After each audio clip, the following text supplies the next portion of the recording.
2:11 a.m. my phone rang. It was my number, and the voice begged me not to open the door in 6 minutes.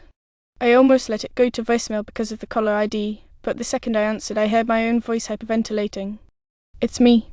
"Don't look through the people at 2:17, it said, like it was counting down something I couldn't see. Before I could ask who this was, the caller me said, "Repeat after me so I know you're listening. Do not unlock the top chain." I touched the chain without meaning to. Here I started describing my apartment like a checklist. The pile of laundry, the chip plate by the sink, the crooked photo over the couch that I still hadn't straightened since I moved in. "You never straighten it," the voice said, and he was right. "Something is going to knock," he whispered, and he was crying in a way I'd never heard my own voice cry. "If you let it see your eye, it learns." I should have hung up and called 911 right there. I was still trying to decide if this was some elaborate spoof or if I was half asleep. Then, at exactly 2:17, 3 polite knocks sounded against my door. Not pounding polite. I stood frozen with the phone to my ear while my other hand gripped the chain. 3 more knocks. I paused like whoever was there knew I was thinking about it. "You thinking what I thought?" the voice whispered on speaker. "That it's a neighbour. That it could be nothing. Ask yourself why they know to knock the way you do." The people was right at my eye level. I don't know if you've ever fought the urge to look at something inches away. It felt like someone holding a picture just out of reach. I moved toward it anyway. "Please don't," the voice said. He pressed his face to it when I looked back. The chain was set. The deadbolt was set. I told myself I could just peek, because the chain would hold. I told myself it would be fine, which is exactly what someone says before they become a story. I glanced. Just the quickest look through the fisheye glass at the hallway I know like the palm of my hand. I saw me. I mean, it was me, same hoodie I was wearing, same crescents of old nail damage on the left thumbnail, same stupid flattened calic that wouldn't lay down. He had his hand on my doorknob like he owned it. He leaned toward the peephole at the same time I instinctively finched away. I didn't see his eye, only the softening of my own breath fogging the glass from the other side. "Back up," the phone said in my voice. "Don't let him catch your focus. He can use your blink." I didn't understand that sentence, but I backed up. The hallway was quiet again, a kind of quiet you notice only when you're pretending not to breathe. Then from the other side of the door came my voice, cheerful and slightly annoyed, like I get when I remember I left something in the car.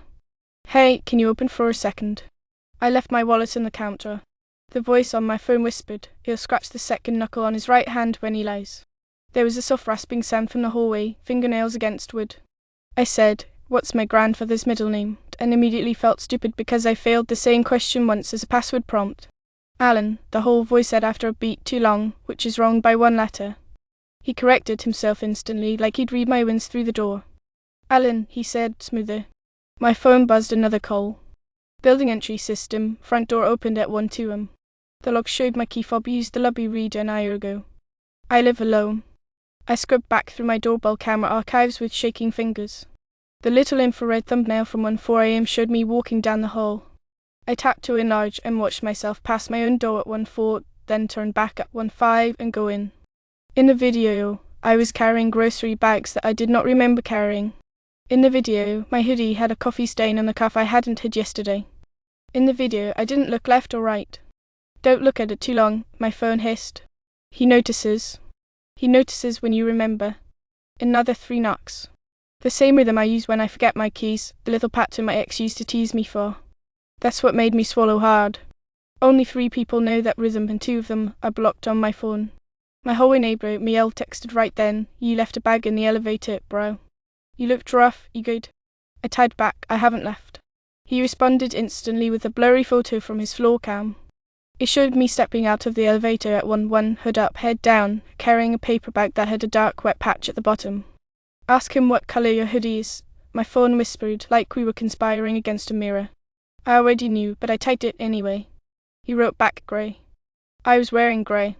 Something slid under my door.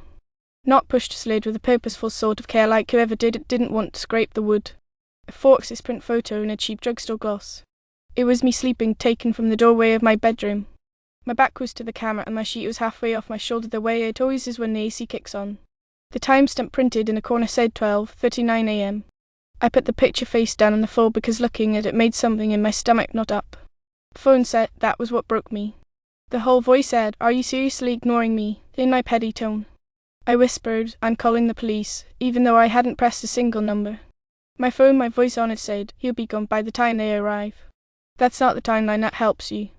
The quiet metallic sound came from the door, almost nothing, like the chain had exhaled. I stared at the screws holding the chain bracket to the wood. The paint around one of the screws was scuffed in a circle. "Check the screws," the phone said. I reached out and turned one gently with my fingertips. It moved a fraction, like someone had already worked at least tonight. My brain tried to do a normal explanation: maintenance, crooked installation, a previous tenant, but the timing felt like an answer. "He doesn't need the whole chain out," the phone said. "Just a mouth for a fingertip." Footsteps in the hall, too light for how I walked, too placed. Then silence right on the other side of the door, a kind of silence with heat in it. He spoke again, and I realized he'd started copying the exact breaths between my words that I was making on the phone. "Can you just open?" he said, voice catching where mine was catching, half a second later. My iPhone chimed with a new notification I've never wanted to hear. "AirTag found moving with you." "I don't own an AirTag." "Check your coat," the phone whispered. I ran to the hook by the door and shoved my fingers in the lining. There was a lump sewn into the seam with 2 sloppy stitches that weren't mine.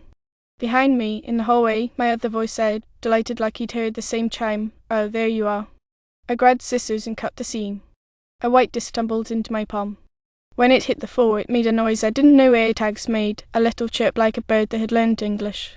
"Throw it into the microwave," the phone me said, urgent and weird. I didn't slam the door, but didn't press start because it felt like a bad idea and also like something I'd have to explain later. "When you say I don't have it, he'll leave," the voice on the phone said, almost tender. "Say it exactly. What don't I have?" I whispered. "Please," the phone said, but it didn't answer me this time. I said it loud enough for the hallway. "I don't have it here." My voice outside went very quiet, and then I heard the soft padded sound of my own footsteps walking away, unheard. I didn't open. I sat on the floor with my back to the door and my hands on the chain that wasn't quite as tight as it should be. The phone was quiet except for my breathing. 2 minutes later, it lit up with a new voicemail from my number. The timestamp said delivered tomorrow, 2:40 a.m., which isn't a thing phones do. I pressed play because I'm not smart, or because curiosity is another kind of chain. My own whisper, ragged and too close to the mic, "You opened it anyway."